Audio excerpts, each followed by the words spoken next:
जय हिंद साथियों, स्वागत है आप सभी का शाइन वाईटी क्लासेस में।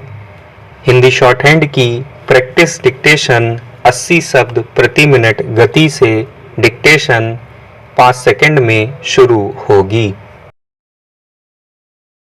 स्टार्ट।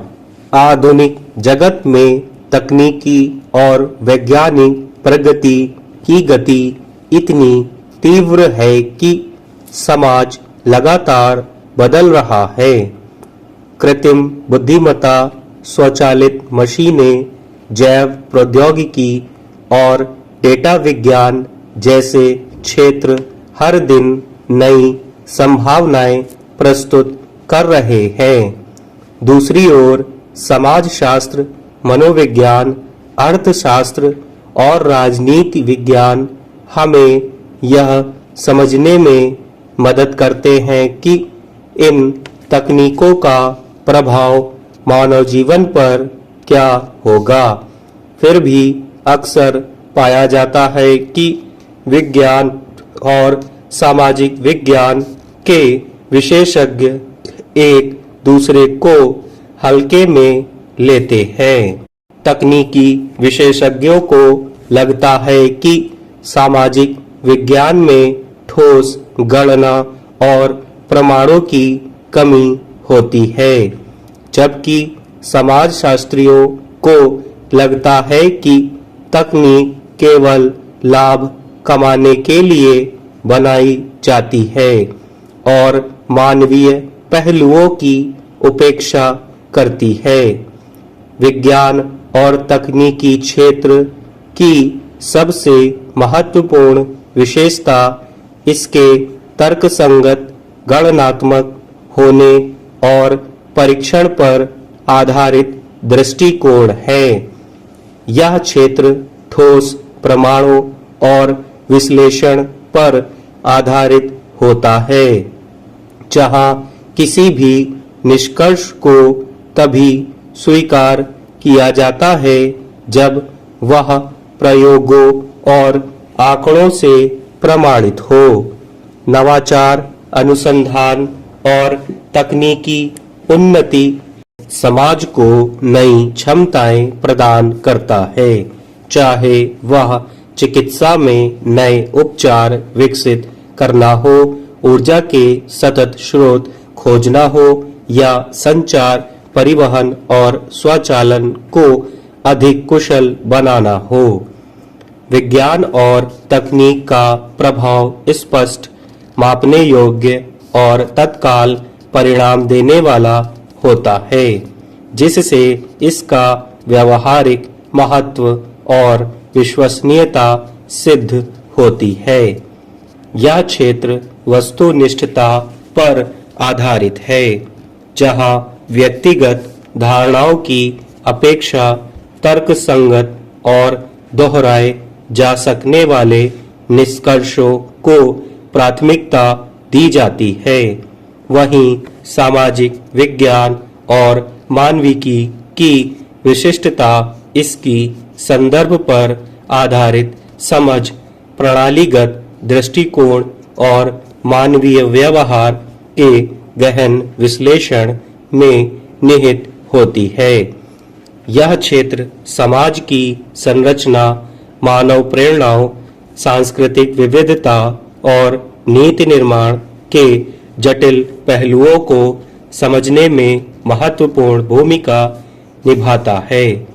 सामाजिक विज्ञान यह सुनिश्चित करता है कि तकनीकी नवाचार केवल वैज्ञानिक उपलब्धियों तक सीमित न रहे, बल्कि सामाजिक आवश्यकताओं और नैतिकता के अनुरूप हो। यह मात्रात्मक से अधिक गुणात्मक विश्लेषण पर बल देता है। कहना ना होगा कि इनमें से किसी एक की भी उपेक्षा समाज के स्वास्थ्य के लिए अत्यंत हानिकारक सिद्ध हो सकता है। 19वीं शताब्दी में ब्रिटिश चिकित्सक जॉन स्नो ने लंदन में हैजा के प्रकोप का अध्ययन किया और पाया कि यह दूषित जल की आपूर्ति से फैल रहा था। यह खोज शुद्ध रूप से वैज्ञानिक थी, लेकिन इस जानकारी को लागू करने के लिए सामाजिक विज्ञान और नीति निर्माण की आवश्यकता थी। सरकार ने सार्वजनिक स्वास्थ्य नीतियां बनाई, स्वच्छता के नियम लागू किए और शहरी जल आपूर्ति प्रणालियों को बेहतर बनाया, जिससे भविष्य में हैजा जैसी महामारियों को रोकने में मदद मिली। यह विज्ञान और सामाजिक विज्ञान के सहयोग का एक उत्कृष्ट उदाहरण था, जिसने न केवल एक स्वास्थ्य संकट को रोका, बल्कि शहरी नियोजन को भी नई दिशा दी। विज्ञान और तकनीक ने चिकित्सा के क्षेत्र में अभूतपूर्व प्रगति की है। नए टीके, रोबोटिक सर्जरी या रोबोट के जरिए शल्य क्रिया और जीन थेरेपी जैसे नवाचार सामने आए हैं, लेकिन केवल वैज्ञानिक खोज ही पर्याप्त नहीं है। टीकों को सफलतापूर्वक लोगों तक पहुंचाने के लिए सामाजिक विज्ञान की भूमिका महत्वपूर्ण होती है।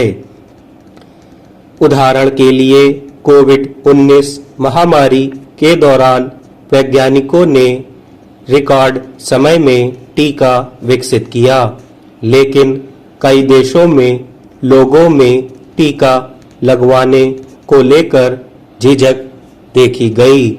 इसे दूर करने के लिए समाजशास्त्रियों, मनोवैज्ञानिकों और नीति निर्माताओं ने मिलकर रणनीतियां बनाई ताकि जनता को शिक्षित किया जा सके। इसी तरह कृत्रिम बुद्धिमत्ता यानी एआई और मशीन लर्निंग यानी मशीनों के सीखने की क्षमता में विकास जैसी स्थिति ने उद्योगों में क्रांति ला दी है, लेकिन इनके नैतिक पहलुओं की जांच पड़ताल भी उतनी ही महत्वपूर्ण है। अगर कृत्रिम बुद्धिमत्ता आधारित निर्णय केवल डेटा और एल्गोरिदम पर निर्भर करें और मानवीय मूल्यों को ना समझें, तो समाज में भेदभाव और असमानता बढ़ सकती है।